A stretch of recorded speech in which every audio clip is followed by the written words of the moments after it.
I've never really cared much for the mythology of ancient Greece. Back in school, the stories about Hercules' feats just left me feeling indifferent. Even as an adult, the grand tales of powerful gods didn't spark my interest, except for one, the legend of Pygmalion. The story of the sculptor from Crete who carved the most beautiful woman out of ivory, falling in love with his creation. Aphrodite, moved by his devotion, brought the statue to life. As usual, their happiness was short-lived. They had children and passed away on the same day. I never imagined that even today there would be people who, in some way, followed in Pygmalion's footsteps. But, oddly enough, one such sculptor came into my life and ended up shattering my peaceful family life with Victoria. We had been together for 10 years, with 2 beautiful daughters. Victoria always had a curvy figure, and after the kids were born, she gained a little weight. I didn't bring it up, knowing how hard she was on herself. At first, she'd explain that, as a breastfeeding mom, she couldn't restrict herself with food. But when our youngest daughter started preschool, Victoria had more free time, and that's when I decided to have a serious conversation. "Darling, look what came in the mail," I said, showing her a fitness club flyer that I picked up nearby. "What do you think? Do you want to go? I've got so much going on." "I never have time for anything," Victoria waved me off, continuing to munch on her sandwich while scrolling through her phone. "But you can go whenever you want there. Violet's at school, Lucy's in daycare, and you can take time for yourself," I persisted. "I don't have anything to wear, and there's no extra money," she lazily countered. "I'll find something for you. This is important," I said, trying to hug her, but she pulled away in annoyance. "I just don't like that kind of thing." "I get it.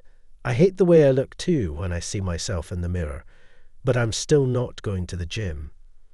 There are all these slim girls there, and I'd be the only one, the fat one, and they'd all laugh at me." Victoria suddenly burst into tears. I hugged her and didn't push any further. But the conversation seemed to have worked.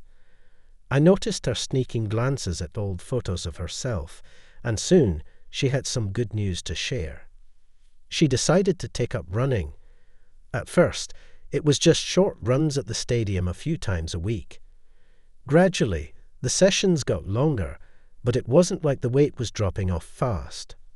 Sure, she lost a couple of kilograms, but overall, it didn't feel like there was much change. "I'm joining the running group." Victoria's voice echoed through the door when I got back from my own run. She bumped into Stella, a colleague from my old job, and Stella had told her all about how her friend had lost a lot of weight, how fun the group was, and how they even participated in marathons.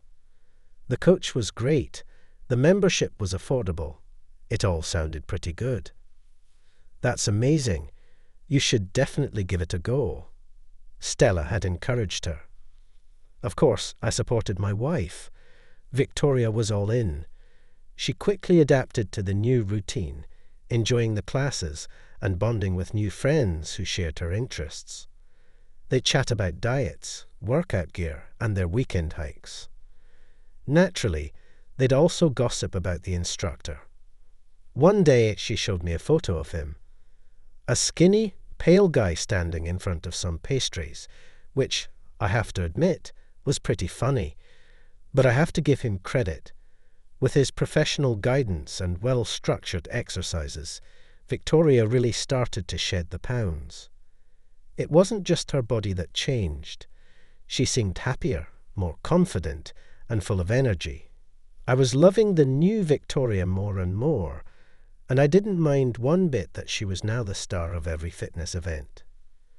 The running group kept growing, and a year later, they were going on multi-day hikes. I'd stay home with the girls, and when Victoria came back, she'd be full of stories about the beauty of nature. And of course, about all the funny things that had happened along the way. We'd go through the photos, and I'd listen to her adventures as part of this tight-knit group of fellow explorers. When Victoria came home from another trip, I couldn't help but sigh with relief. Handling the girls was no easy task. But what really got to me were the school projects.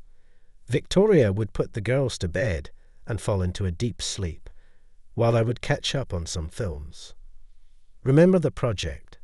she asked one evening, holding a printout. "Right, totally forgot about it," I said, suddenly flustered.